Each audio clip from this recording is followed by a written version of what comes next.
Analytics, uma versão brasileira 2.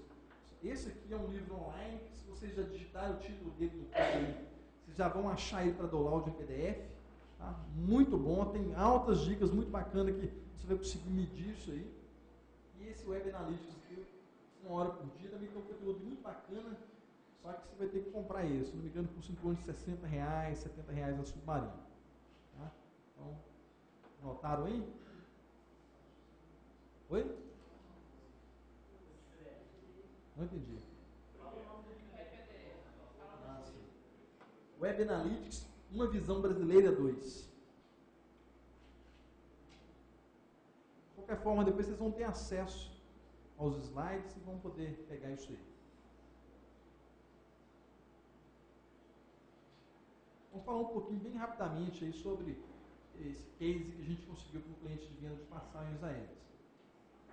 A gente teve aqui no mês de julho, quando a gente começou a trabalhar o processo de marketing de busca de SEO no site desse cliente. Então a gente fez todo aquele processo, fizemos o levantamento das palavras-chave relacionadas ao negócio dele, levantamos todas aquelas, verificamos quais eram as mais buscadas, quais os lugares do país que mais pesquisavam por aquelas palavras, então começamos o trabalho. Então no primeiro mês a gente conseguiu alcançar 100 visitas, 200, 300, 400, 500, e esse número foi aumentando. No momento que a gente chegou na cerca de 1000 visitas por dia, a gente já começou a ter uma certa preocupação.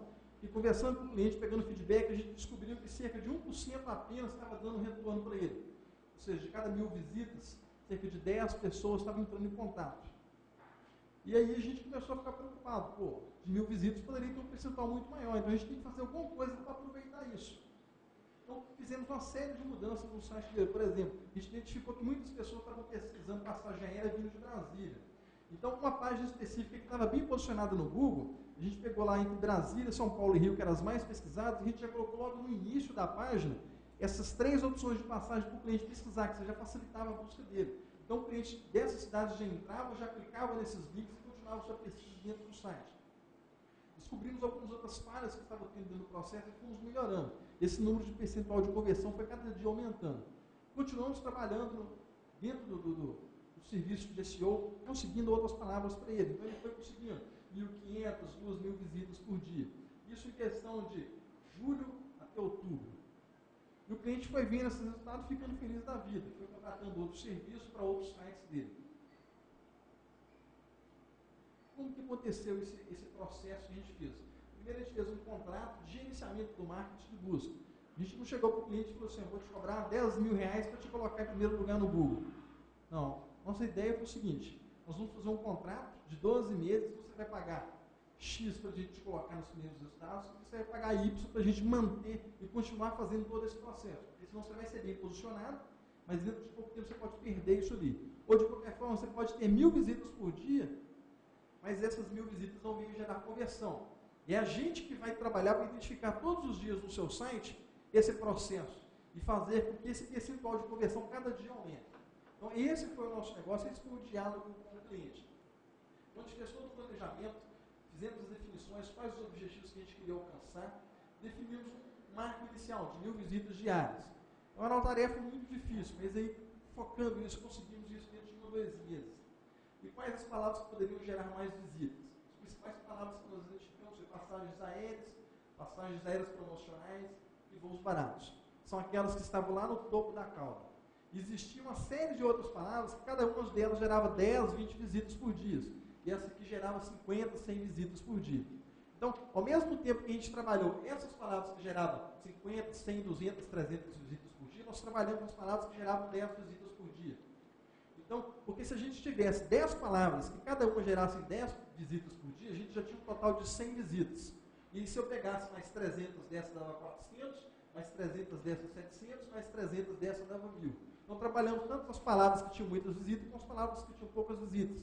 É claro que no início do trabalho, as palavras que deram mais resultados, que já foram gerando algum retorno, foram as palavras mais específicas, que eram passagem de Belo Horizonte para São Paulo, passagem de Belo Horizonte para Salvador. Então tinha meia dúzia de pessoas que pesquisavam isso por semana, mas essas pessoas que pesquisavam esses termos mais específicos, entravam no site, já solicitavam e faziam a compra logo de imediato.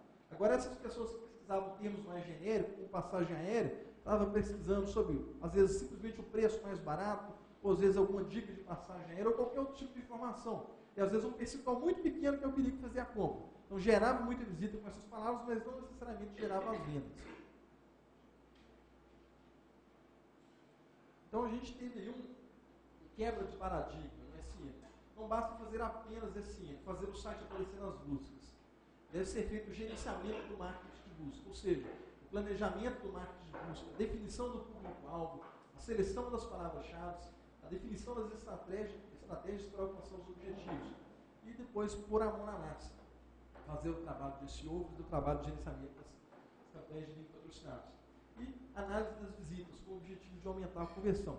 Então, não basta apenas fazer o serviço de SEO ou de link patrocinados.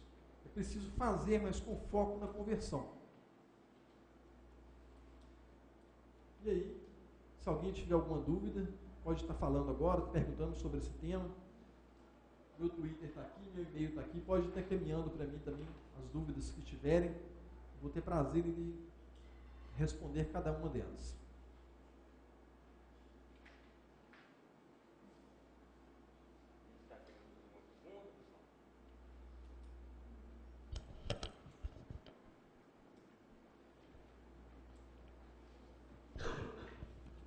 Bom dia, Ederson. Meu nome é Fabrício.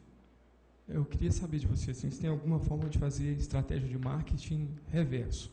Por exemplo, você não gostaria que uma informação negativa sobre a sua empresa, que aparece, por exemplo, na internet, mesmo que não seja no seu site, naturalmente no seu site ela não vai aparecer, não é? Então, na verdade, são duas questões.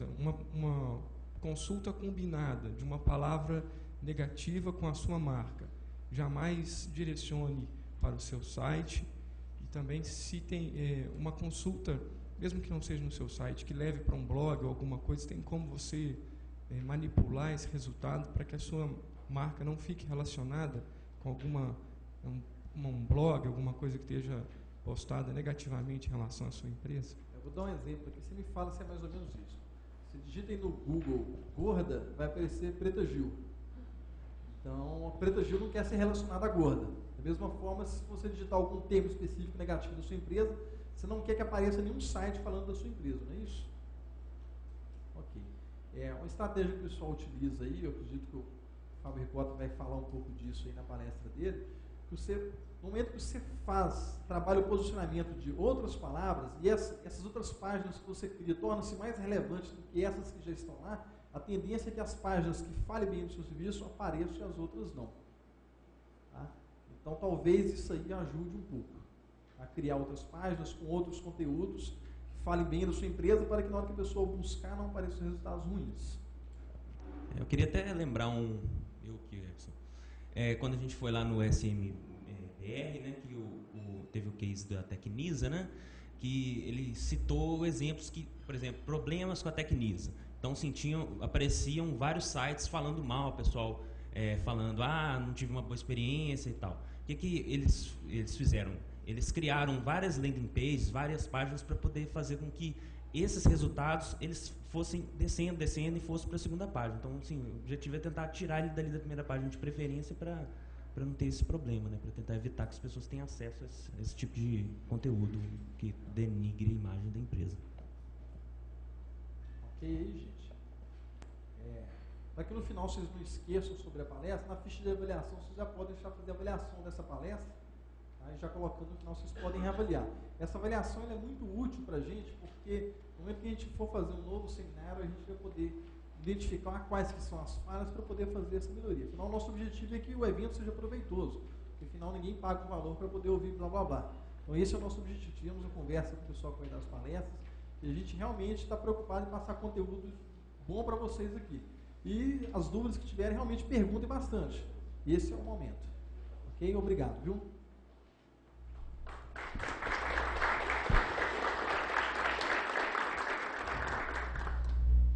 Agora, se não me engano, está na hora do coffee break, não é isso? Vamos nos dirigir lá para fora para a gente fazer a boquinha.